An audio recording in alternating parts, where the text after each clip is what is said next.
maintenant, je me tourne vers Monsieur le député de Saint-Jean. Merci beaucoup, Madame la Présidente. J'aimerais pouvoir partager le même enthousiasme que le ministre, mais ce n'est pas mon cas, Madame la Présidente. Vous ne serez pas surpris d'apprendre ça. Vous avez quand même suivi les travaux parlementaires à tous égards, ici à l'Assemblée nationale, et vous avez vu que c'est un projet de loi qui a fait couler effectivement beaucoup d'encre, hein, qui a fait beaucoup... depuis des années, des mois, je pourrais dire des années, c'est quasiment le cas. Hein? On parle d'un an supplémentaire de travaux qui se terminent vraisemblablement aujourd'hui. Le ministre a dit effectivement, le projet de loi a été déposé il y a pratiquement un an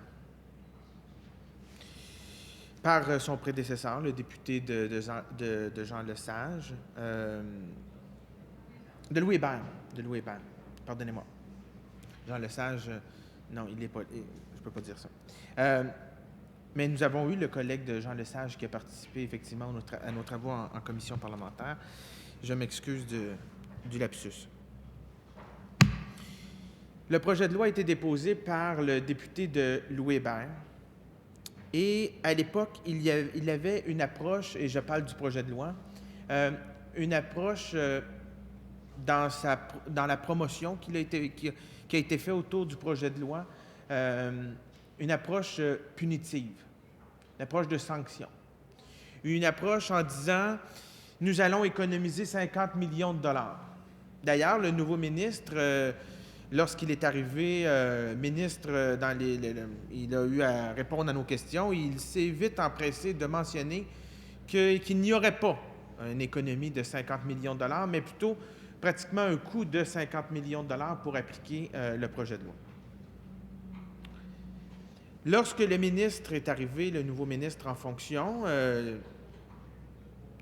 les groupes, nous étions à peu près à la mi-parcours dans les consultations particulières.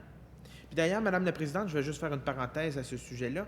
Nous avions demandé des consultations générales, le gouvernement a refusé.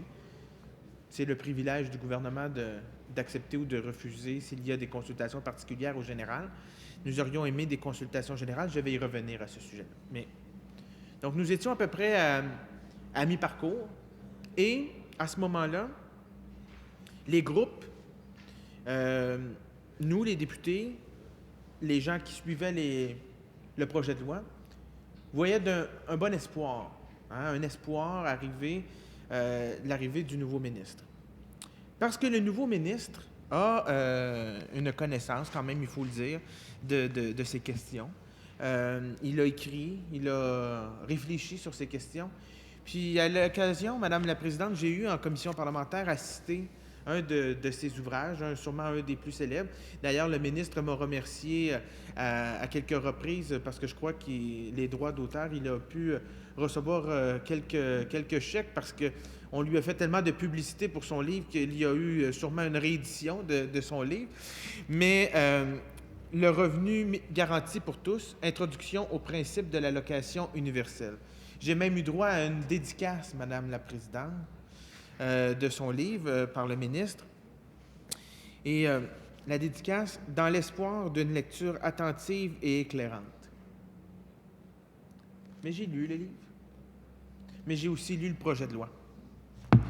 Et en lisant le projet de loi, Madame la Présidente, nous avons constaté, à sa face même, que le projet de loi tel que déposé par le député de Louis Hébert posait problème. Et le mot est faible, l'expression est faible. Ce projet de loi, malgré les amendements que nous avons obtenus et que le ministre a déposés, demeure, à sa face même, une attaque frontale à la dignité des plus démunis de notre société. C'est pour ça, Madame la Présidente, que non, je ne partage pas l'enthousiasme du ministre face à l'adoption aujourd'hui, à l'adoption finale du projet de loi. Un an, Madame la Présidente, consultation particulière que nous aurions aimé générale, études détaillées, plus de pratiquement plus de 111 heures de discussion en études détaillées, plus d'une quarantaine d'amendements qui ont été déposés. Nous en avons déposé, Madame la Présidente, plus d'une trentaine uniquement pour un article, l'article fondateur du programme Objectif Emploi, qui est l'article 28, mais c'est plutôt l'article 83.1 créé par l'article 28 du projet de loi. Donc, qui crée le programme Objectif Emploi et qui mentionne l'obligation pour les personnes de participer à Objectif Emploi. Nous avons déposé plus d'une trentaine d'amendements pour tenter d'amoindrir les impacts de ce projet de loi. Si vous me permettez, Madame la Présidente, je vais tenter de faire un certain survol de l'ensemble du projet de loi, qui est assez complexe parce que, comme je vous ai dit, pendant un an, consultation, études détaillées, là, hier, la prise en considération du rapport et aujourd'hui, l'adoption finale, beaucoup de choses ont été dites. Beaucoup d'éléments ont ressorti.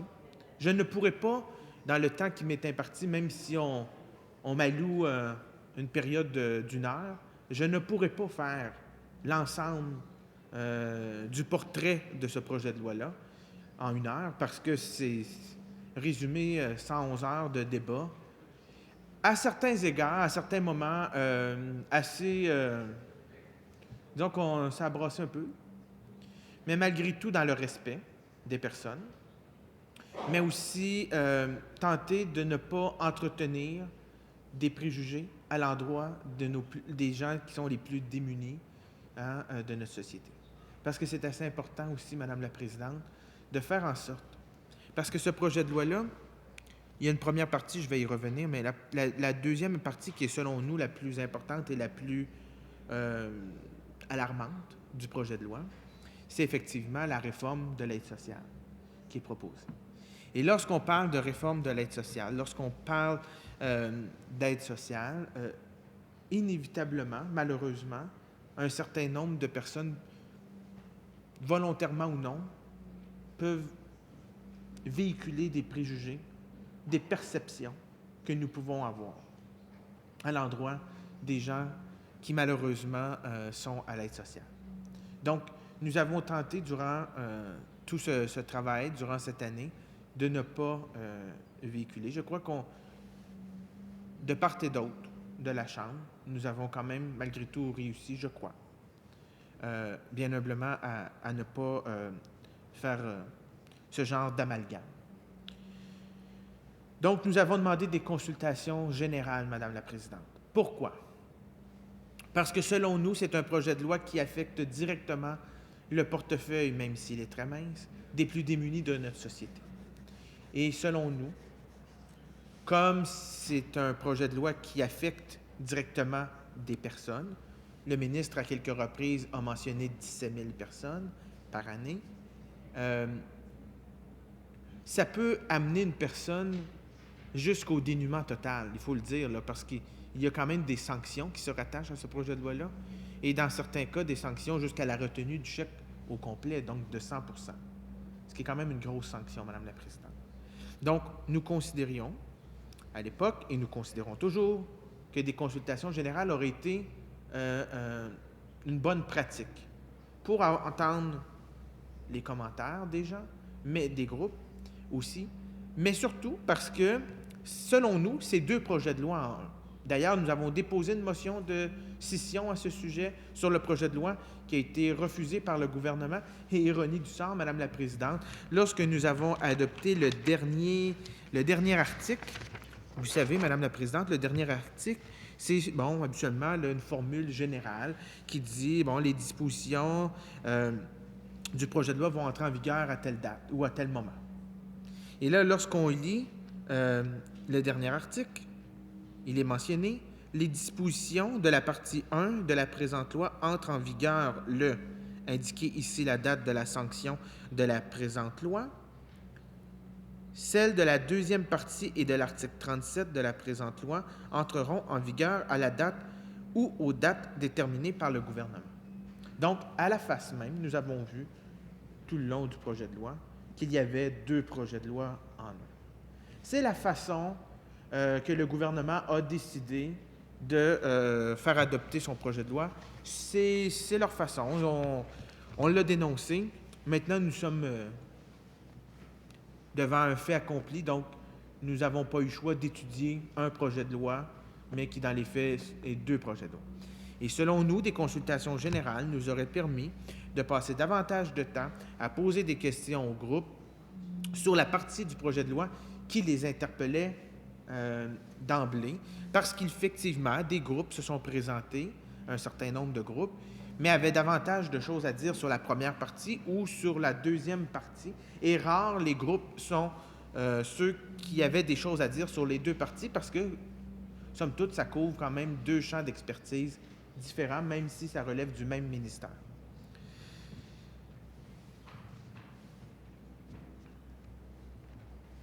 Nous avons tenté jusqu'au début des consultations, pas des consultations, mais de l'étude détaillée, d'obtenir davantage de groupes pour qu'on puisse entendre davantage de groupes, Madame la Présidente. Et comme je l'ai mentionné hier à votre collègue, vous le savez, Madame la Présidente, il y a un article de règlement qui nous permet, avant le début même de l'étude détaillée d'un projet de loi, de pouvoir entendre des groupes ou des gens ou quelqu'un sur le projet de loi. Donc, nous avons l'article 244. Donc, Madame la Présidente, nous sommes prévalus de cet article et nous avons déposé des motions. J'ai déposé des motions avec mes collègues de l'opposition officielle pour entendre le syndicat de la fonction publique et parapublique du Québec. C'est assez étonnant, Madame la Présidente, que le gouvernement accepte d'entendre les principales centrales syndicales sur ce projet de loi-là.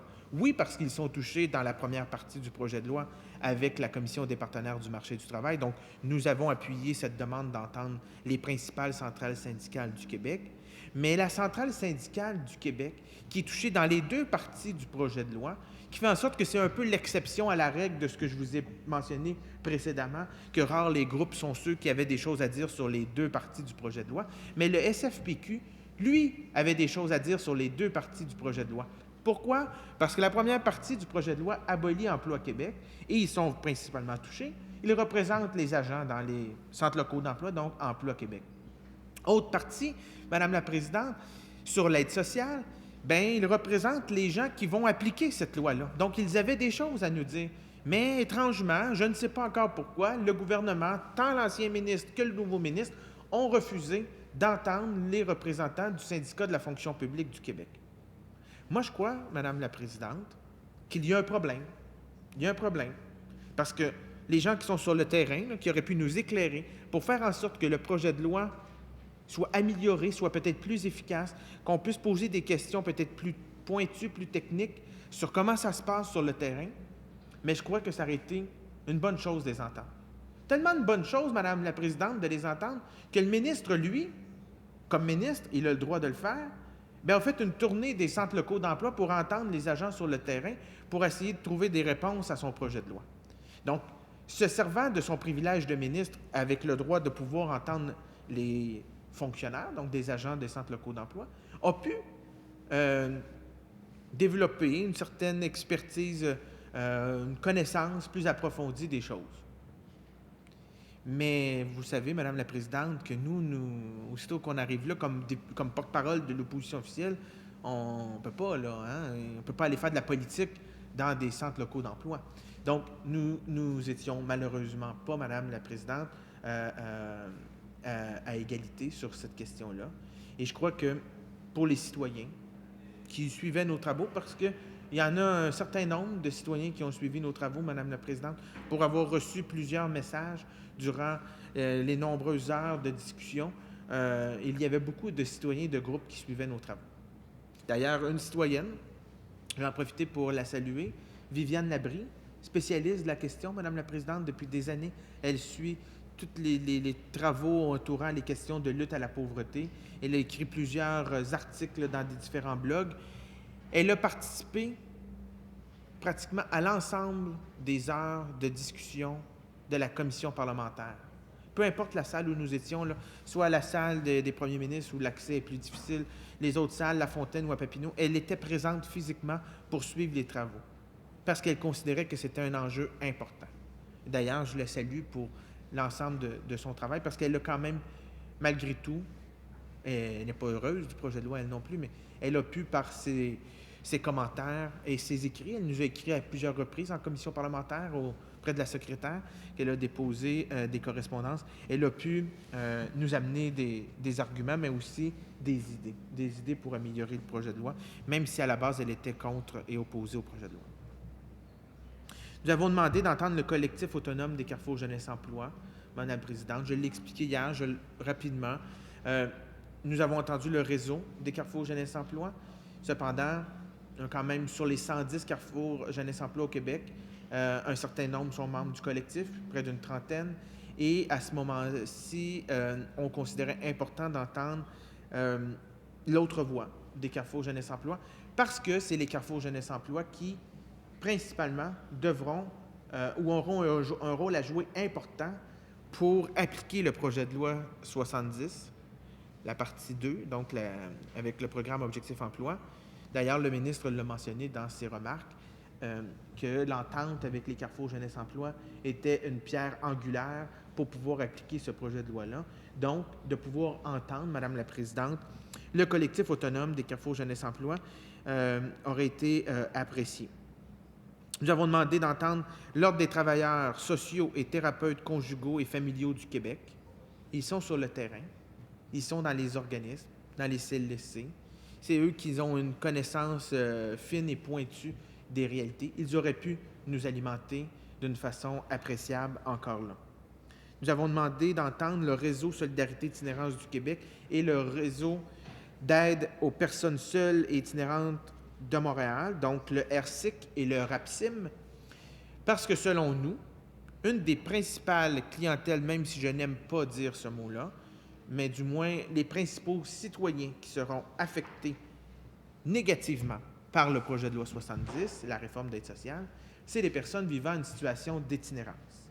Et selon nous, d'entendre les deux groupes, le RSIC et le RAPSIM, aurait pu nous alimenter sur cette question-là et faire en sorte que des amendements puissent être envisagés pour amoindrir les impacts pour ces personnes-là, que ce soit dans la loi, mais aussi des modifications aux intentions réglementaires du ministre pour que, lors de la discussion au Conseil des ministres, puisse avoir une discussion sachant qu'est-ce que les groupes ont mentionné. Ou, et je crois que ça aurait dû être envisagé, comme je l'ai demandé au ministre, le ministre n'était pas ouvert à cette question, le retrait, l'ajout plutôt, des personnes vivant une situation d'itinérance dans la liste d'exclusion du programme Objectif Emploi, sachant que, Madame la Présidente, il est quand même difficile de rejoindre des gens qui n'ont ni téléphone ni adresse pour les rejoindre, pour leur fixer des rencontres et des rendez-vous. Et si ces personnes-là ne sont pas présentes à cette rencontre obligatoire, là, qui est la première, mais qui peut arriver une deuxième, une troisième, tout dépendant là, la complexité là, d'appliquer, d'élaborer un plan d'intégration dans l'emploi pour ces personnes, bien là, on retient le chèque à 100% de la personne. Donc, c'est assez difficile de les rejoindre. Selon moi, il y aurait dû avoir certains ajustements pour eux. Nous avons même demandé, Madame la Présidente, d'entendre le groupe Action populaire Rimouski-Ningit. Pourquoi?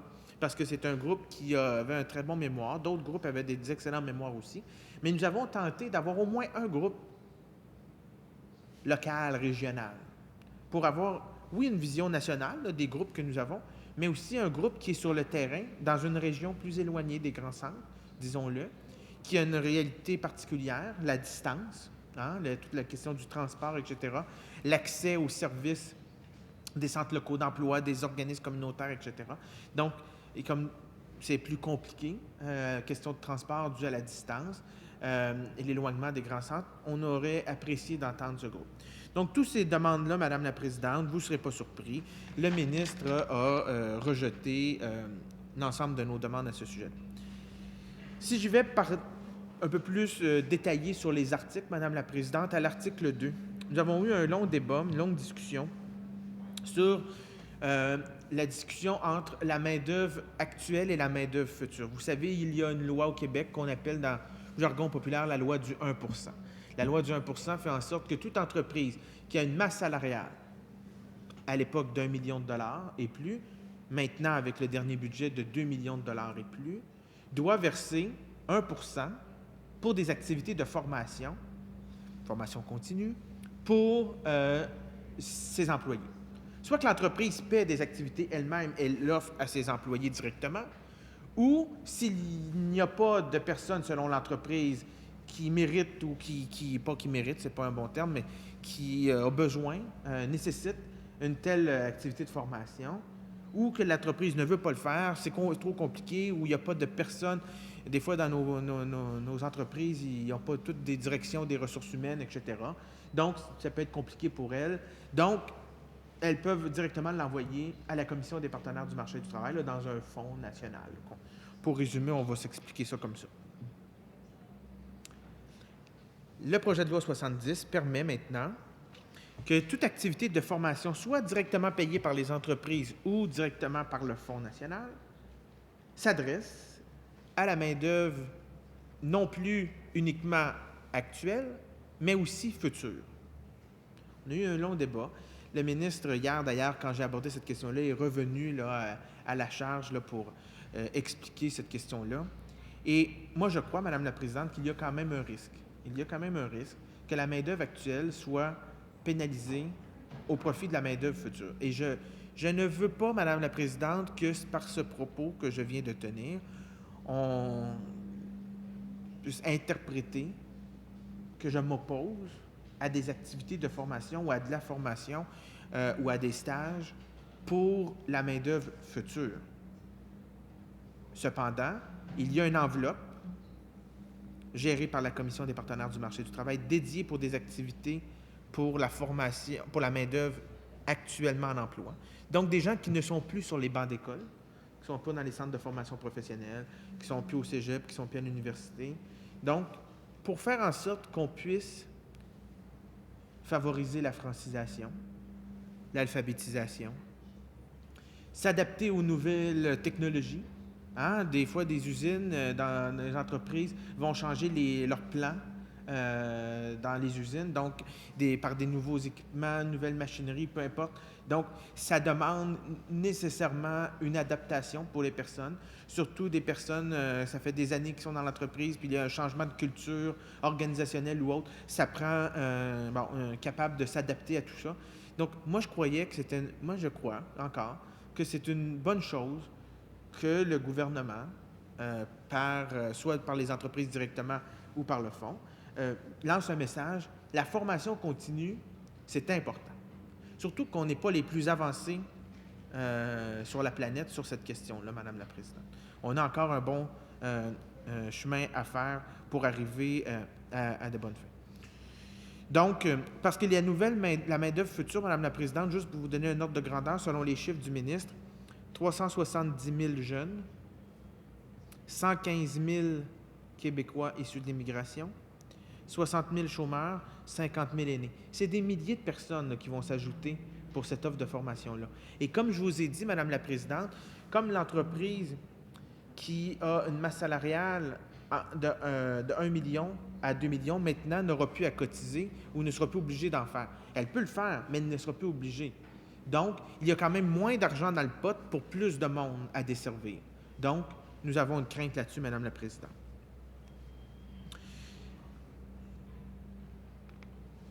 Hier, j'ai voulu aborder la question sur les changements, selon nous, à la Commission des partenaires du marché du travail, qui fait en sorte que, selon nous, la Commission des partenaires du marché du travail perd du pouvoir, perte de pouvoir par le projet de loi 70. Le ministre a tenté d'expliquer là, lors de son droit de réplique à mon intervention en disant qu'il ne voyait pas ça dans le projet de loi 70.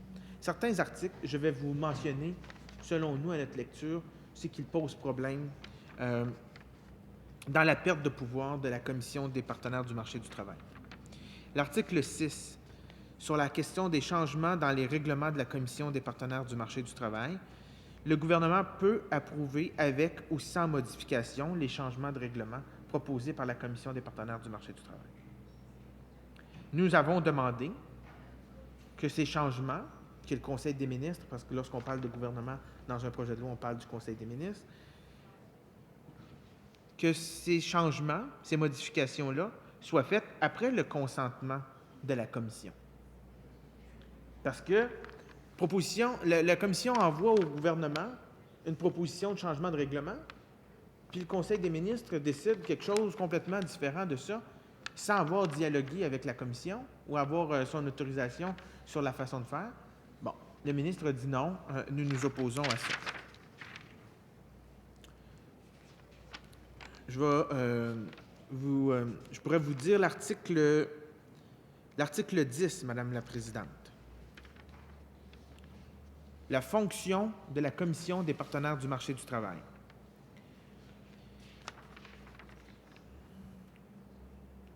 Prise de décisions relatives aux mesures et aux programmes relevant du ministre dans ces domaines, la main-d'œuvre et l'emploi. Après avoir supprimé dans le projet de loi 70, détermine, parce que dans la loi actuelle, on parle de détermine, des critères de répartition de l'ensemble des ressources afférentes aux mesures, programmes et fonds de la main-d'œuvre et d'emploi. Là, le projet de loi change en disant la Commission des partenaires du marché du travail ne déterminera plus ces critères de répartition, mais elle va, en collaboration avec le ministre, les déterminer. Elle collabore avec le ministre à la détermination. Pardonnez-moi, Madame la Présidente. Donc, elle collabore avec le ministre à la détermination. Donc, c'est pas mauvais la collaboration là, entre le ministre et la commission, mais c'est quand même, avant c'était la commission qui détermine, et là maintenant c'est de pair avec le ministre. Il y avait la question aussi, identifie des cibles d'intervention des services publics d'emploi. Maintenant, ça c'était dans la loi, mais dans le projet de loi, c'est conseille le ministre relativement aux cibles d'intervention des services publics. Donc on passe de identifier à conseil le ministre. Et là, finalement, suite à toutes nos discussions, le ministre a dit, va collaborer avec le ministre à l'identification. Donc, c'est encore, selon nous, là, c'est plus la commission qui est le maître d'œuvre, là, c'est la commission et le ministre. Bon. L'article 11, Madame la Présidente. Recommandation de la Commission des partenaires du marché du travail au gouvernement.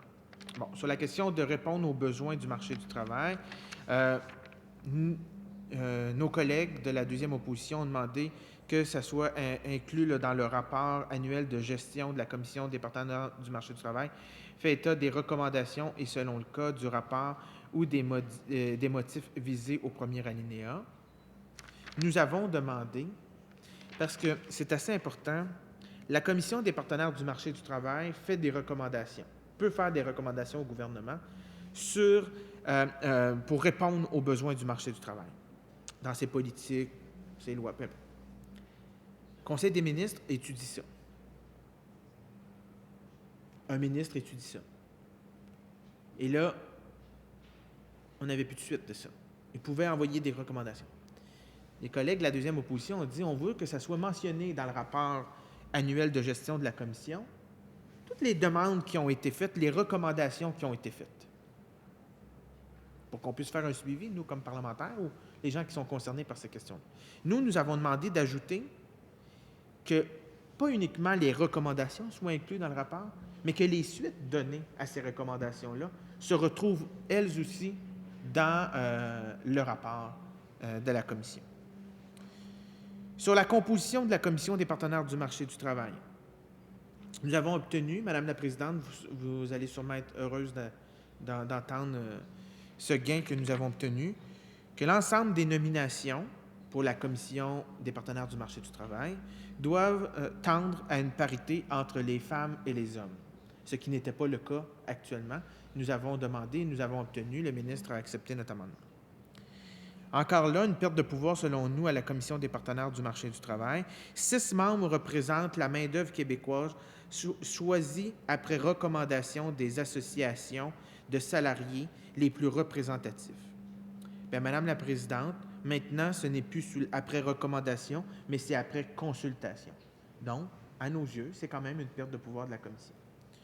La même chose pour les 6 membres représentant les entreprises choisies après recommandation des associations d'employeurs les plus représentatifs.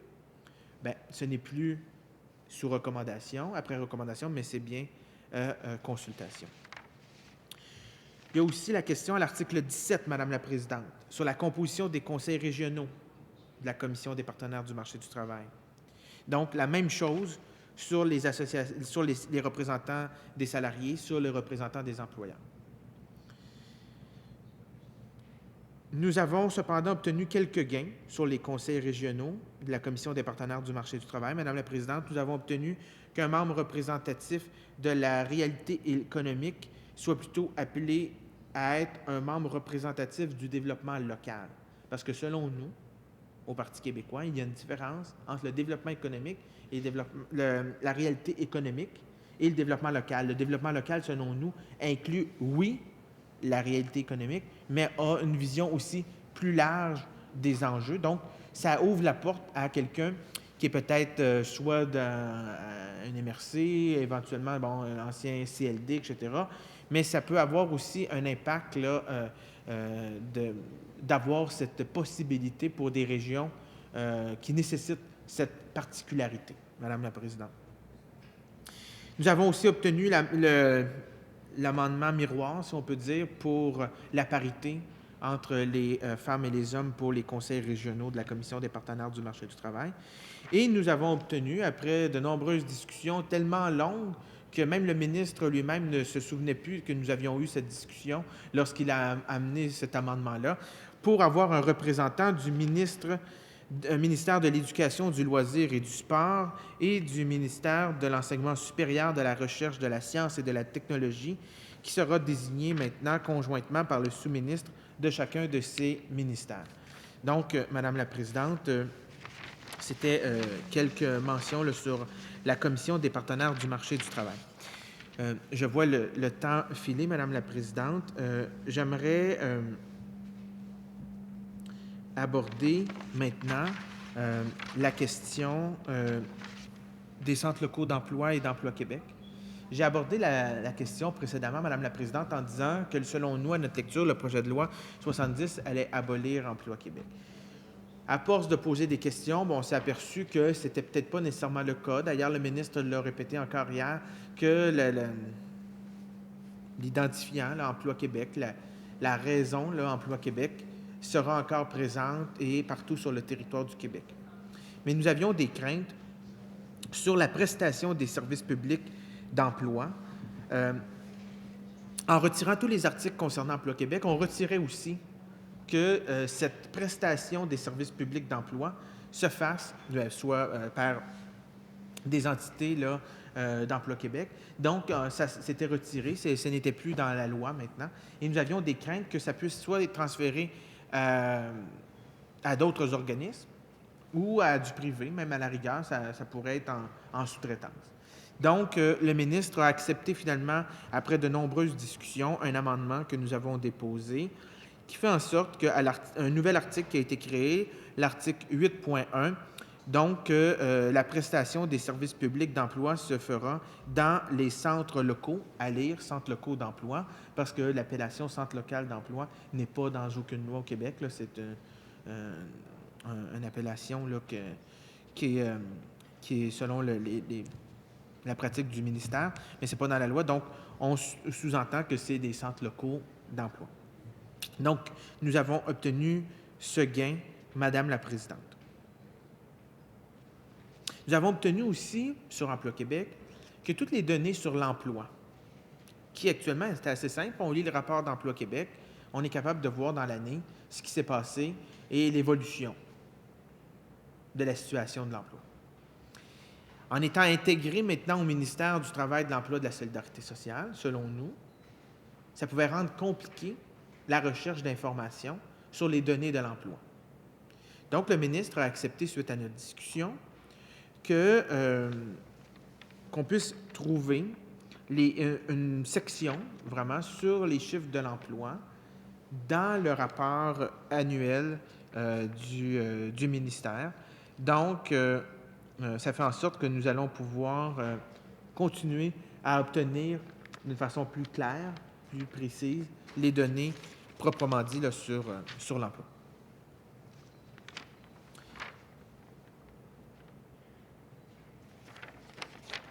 Nous avons obtenu un autre gain, Madame la Présidente,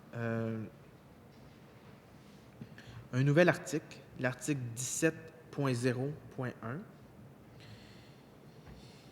pour que nous puissions inviter toute personne afin d'assister dans ces délibérations, là, le Conseil régional de la Commission des partenaires du marché du travail. Pourquoi je dis que c'est un gain? Dans les faits, ce n'était pas notre vraie demande, là. La vraie demande, nous, on croyait que le ministère de l'Immigration, de la diversité, etc., de l'inclusion, je crois, là, c'est midi, Immigration, diversité, inclusion, puisse maintenir un représentant au sein des conseils régionaux, comme c'est le cas actuellement dans la loi. Le projet de loi enlève cette possibilité-là. On croyait que c'était important, sachant qu'il y a une importance de favoriser la régionalisation de l'immigration pour faire en sorte qu'il puisse avoir une meilleure intégration. Et sur la question de l'emploi, on le sait malheureusement trop souvent, Madame la Présidente, le taux de chômage chez les personnes immigrantes est très élevé, trop élevé au Québec. Donc, il y a un travail à faire sur cette question. Donc, nous considérons important que le ministère puisse avoir un représentant. Le ministre nous a expliqué, bon, au même titre qu'on demandait pour l'éducation et l'immigration, pour l'éducation, le ministère a semblé avoir un intérêt et faire la demande pour finalement maintenir ce siège de représentant.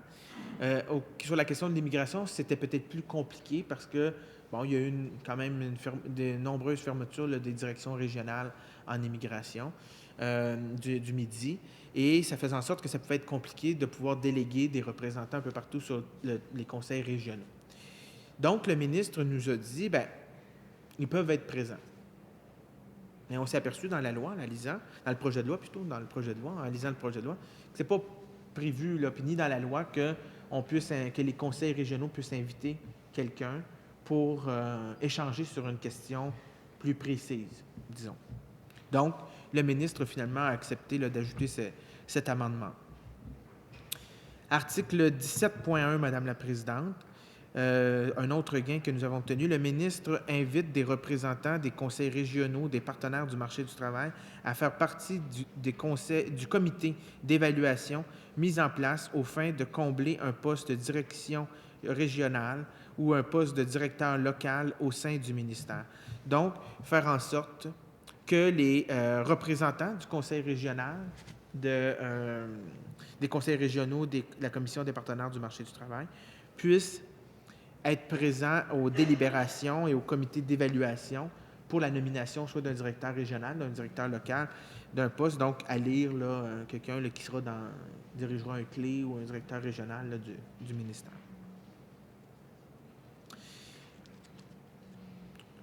On dit souvent, Madame la Présidente, je l'ai répété, qu'il y avait 2 projets de loi dans un. Il y a quand même une section qui est à part.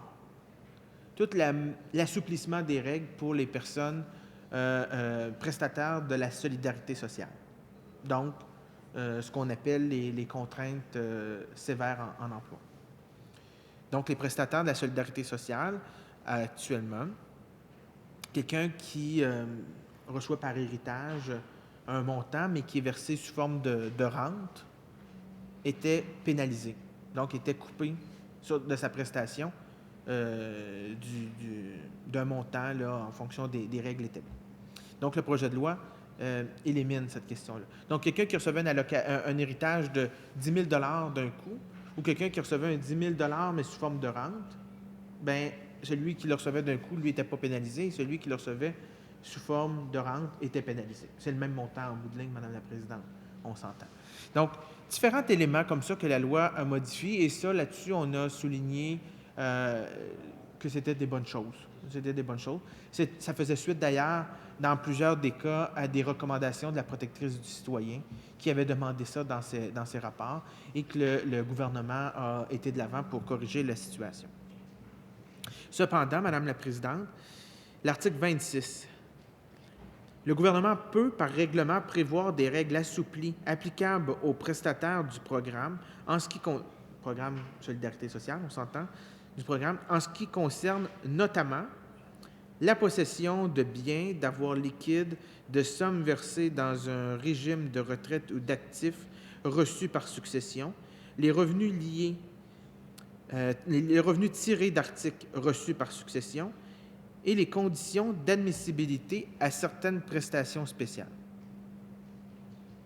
Madame la Présidente, dans le projet de loi vise à retirer le mot « notamment ». Donc, nous étions opposés à retirer le mot « notamment » parce que, selon nous, ça devenait limitatif de ces trois, comme votre collègue, le député d'Abitibi-Ouest, dirait, ces trois picots du projet de loi. Donc, comme nous considérons qu'il est important de pouvoir se garder une marge de manœuvre, parce que l'aide sociale, beaucoup d'éléments est par règlement, c'est basé par règlement pour ne pas toujours réouvrir la loi, bien, comme le dit l'article, le gouvernement peut, par règlement, nous, on considérait que s'il y a retrait du mot « notamment », mais ça fait en sorte que le gouvernement ne pourrait pas ajouter certaines raisons là, pour avoir des règles assouplies au programme de solidarité sociale. Donc, le gouvernement a malheureusement voté contre notre amendement en ce sens. Madame la Présidente, pour le temps qu'il me reste, nous allons embarquer dans le vif du sujet, qui est la création du programme Objectif Emploi. Nous avons passé plus de 60 heures, si ce n'est pas 80, pratiquement 80 heures de discussion sur l'article 1, qui n'est pas l'article 1, mais qui est l'article 83.1, qui est l'article fondateur du programme. L'article dit qu'il y a création du programme Objectif Emploi et que ce programme, ce n'est pas les mots exacts, là, mais est obligatoire. Donc, la personne est tenue de participer au programme. L'ancien ministre qui a déposé le projet de loi et le ministre actuel, à chaque occasion, ont répété que ce programme ne s'adressait qu'aux primo-demandeurs. Ça veut dire quoi, Madame la Présidente, un primo-demandeur? C'est quelqu'un qui demande pour la première fois de l'aide sociale. Cependant, à la lecture du projet de loi, dans son intégralité, nous en sommes venus à la conclusion qu'il n'était nullement mentionné que ce programme ne s'adressait qu'aux primo-demandeurs. Donc, comme la plupart du chapitre sur Objectif Emploi est réglementé, donc tous les éléments sont le gouvernement, le ministre peut par règlement, etc., etc., il nous est apparu, à la lumière de cette information que nous avons obtenue à la lecture du projet de loi, qu'un ministre actuel ou prochain, gouvernement actuel ou prochain, pourrait décider d'élargir le programme Objectif Emploi et ses sanctions à d'autres clientèles ou à d'autres groupes de notre population qui est à l'aide sociale. Donc, selon nous, comme l'objectif du ministre actuel et du précédent et du gouvernement, parce que le premier ministre l'a répété lui aussi, que ce programme ne visait que les primo-demandeurs, nous avons demandé d'ajouter, pour éclaircir la situation, que ça s'adresse aux primo-demandeurs. Le ministre a refusé. On s'est dit, qu'est-ce qui se passe? Est-ce qu'il y a anguille sous roche, Madame la Présidente? Nous en sommes venus à la conclusion, lorsque je dis conclusion, c'est conclusion d'une entente entre les deux partis politiques et Québec solidaire, donc le gouvernement, l'opposition officielle et Québec solidaire, de faire en sorte d'inclure la notion de primo-demandeur dans le projet de loi avec d'autres éléments en échange de passer à l'article suivant de l'étude là, du projet de loi. Pourquoi nous avons fait ça, Madame la Présidente? Ce n'est pas de gaieté de cœur que nous l'avons fait. Ce n'est pas de gaieté de cœur que nous l'avons fait. Mais nous avons le sentiment profond au Parti québécois qu'entre un projet de loi adopté sous bâillon qui prive des libertés, qui atteint la dignité des plus vulnérables de notre société, et un travail rigoureux et approfondi de chacun des articles en commission parlementaire pour tenter de rendre le projet de loi le moins pire possible, à nos yeux, nous étions mieux de procéder à une étude effectivement détaillée des articles et donc de faire en sorte que nous puissions obtenir 2 gains majeurs, c'est-à-dire l'inclusion là, de la notion de primo-demandeur pour être sûr de baliser la clientèle visée par le projet de loi, mais aussi que ce programme Objectif Emploi soit réévalué dans 2 ans en commission parlementaire avec tous les chiffres et les données qui seront disponibles par le ministère de l'Emploi et de la Solidarité sociale, qui d'ailleurs, disons-le, c'est un ministère qui est habitué de collecter, d'amasser des données sur les situations de l'emploi, etc. Donc, nous n'avons aucune crainte qu'ils aient la capacité de documenter cette étude-là dans 2 ans en commission parlementaire. Et pourquoi dans 2 ans, Madame la Présidente? Parce que dans 2 ans, inévitablement, il y aura un autre gouvernement. Peut-être du même parti politique, mais il y aura inévitablement un nouveau gouvernement parce qu'avec les élections à date fixe, l'élection sera à ce moment-là passée. Donc, ça permet de faire en sorte que ça sera la prochaine législature qui pourra apprécier ou non le programme Objectif Emploi. Et nous avons aussi ajouté, avec les discussions que nous avons eues avec l'ensemble des parlementaires, que ce travail-là pourrait se faire par la suite aux 5 ans. Ce n'est pas de gaieté de cœur, Madame la Présidente, que nous avons dû faire cette entente. Même si on appelle ça une entente, c'est quand même gros, là. Hein? Tu as passé une table, tout le monde a signé le document, là. Mais nous avons dit, OK, on va y aller de bonne foi, on obtient ça, et en échange, on va progresser article par article. Et effectivement, Madame la Présidente, lorsque nous avons passé aux autres articles, nous avons vu dans les amendements du ministre, parce que le ministre en a déposé plus d'un, pratiquement les autres articles du programme Objectif Emploi ont pratiquement tous été modifiés par amendement, sous les amendements du ministre. Et là, ça devient difficile, à savoir, est-ce que c'est la volonté du ministre ou c'est suite à nos nombreuses discussions que nous avons eues? Force est de constater, selon moi, Madame la Présidente, que c'est peut-être un peu des deux, mais je crois que nos nombreuses heures sur l'article 83.1 ont donné du temps, en tout cas au ministre, pour réfléchir, pour amoindrir le projet de loi dans les suites, tant dans ses amendements qu'il a déposés, mais aussi ses intentions réglementaires, mais aussi, Madame la Présidente, faire en sorte que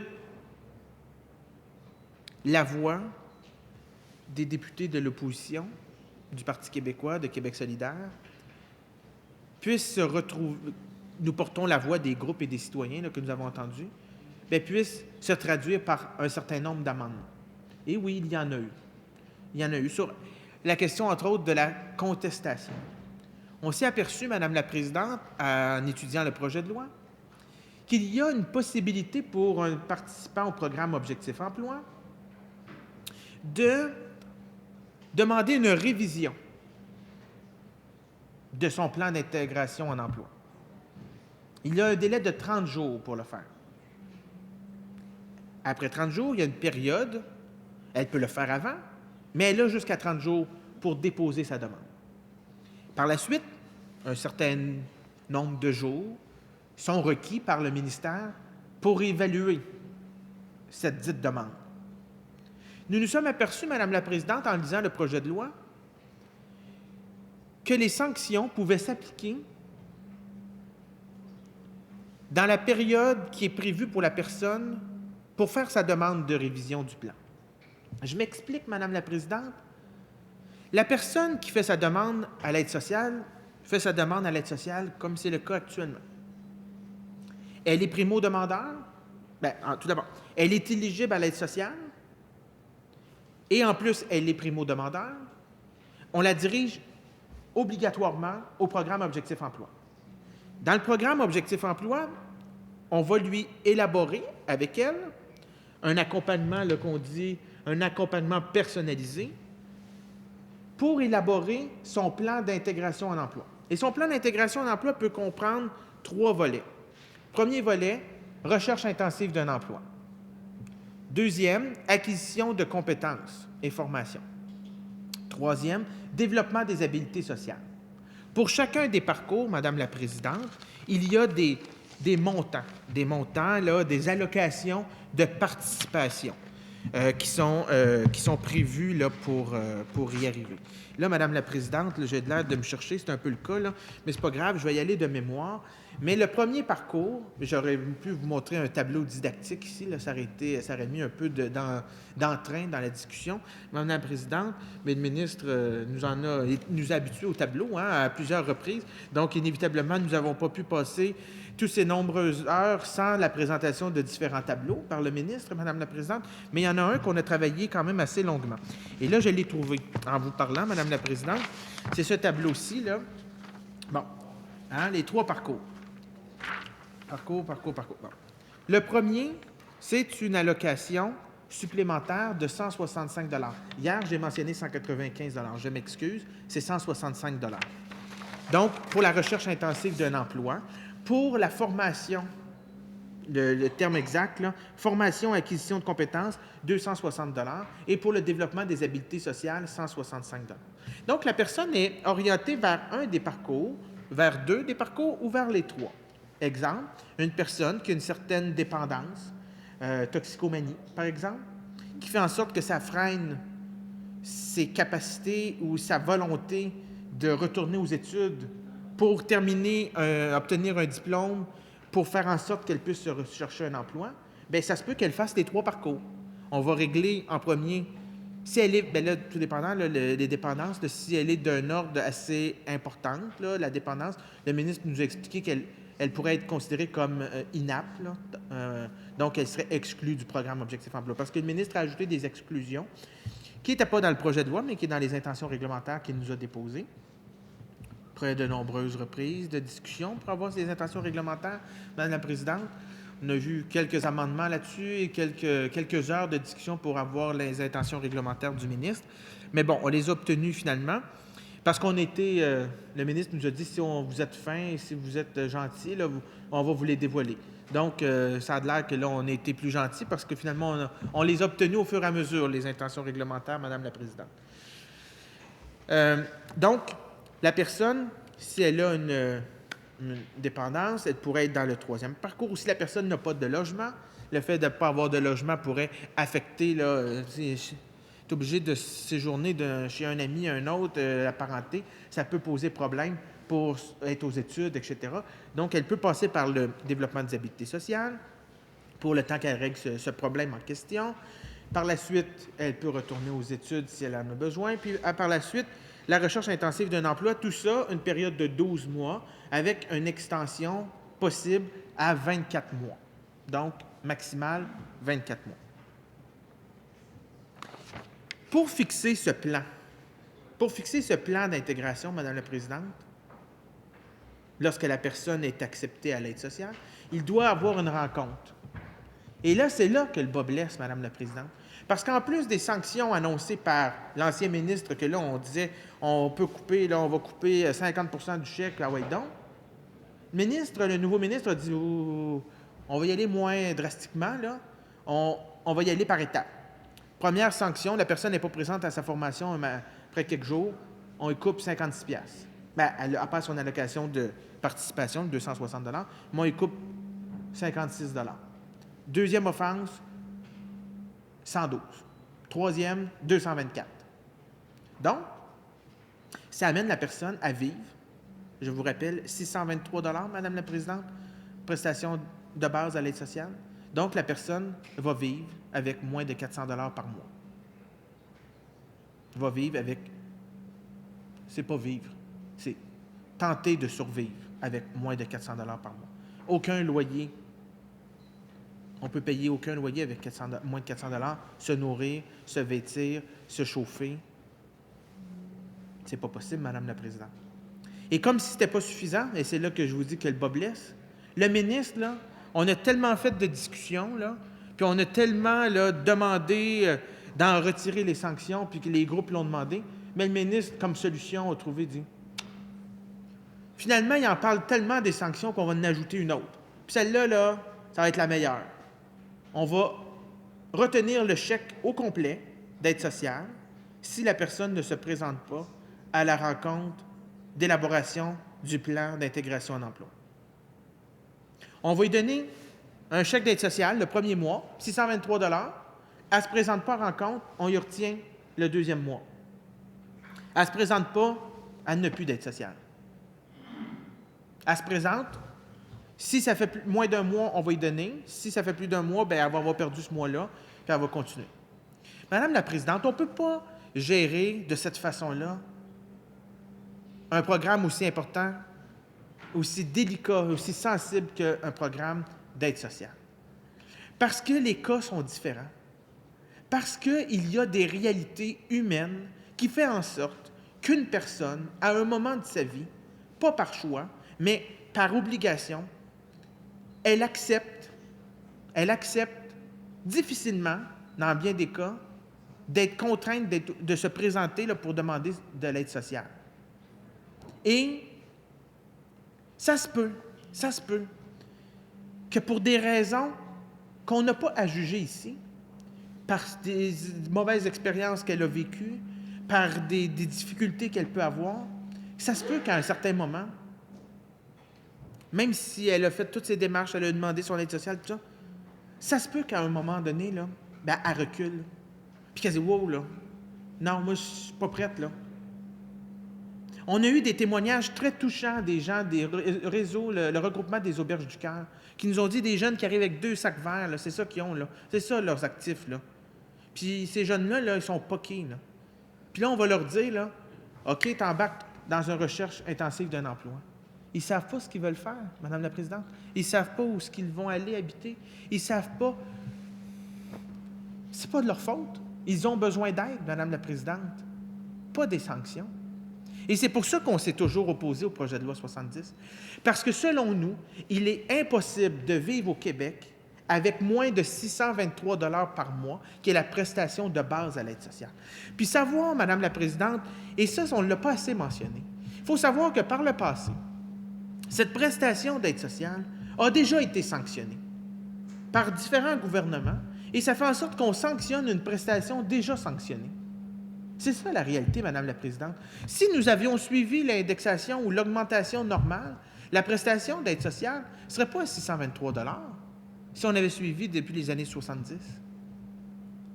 Elle n'a pas augmenté, mais c'est quand même ça qui est arrivé, Madame la Présidente. Donc, nous nous opposons, nous nous sommes opposés. Nous avons même déposé, Madame la Présidente, lors de la prise en considération du rapport de la Commission, nous avons même déposé de nouveaux amendements pour tenter d'enlever cette obligation de participer au programme Objectif Emploi et tenter de retirer les sanctions du projet de loi du gouvernement. Mais Madame la Présidente, je vais terminer là-dessus. J'ai bon espoir, je souhaite, et là je lance un message au ministre, il peut, je ne peux pas dire il doit, là, il peut, comme ministre, au Conseil des ministres, amener, dans ses intentions réglementaires ou lors de la décision du règlement, des sanctions moins élevées.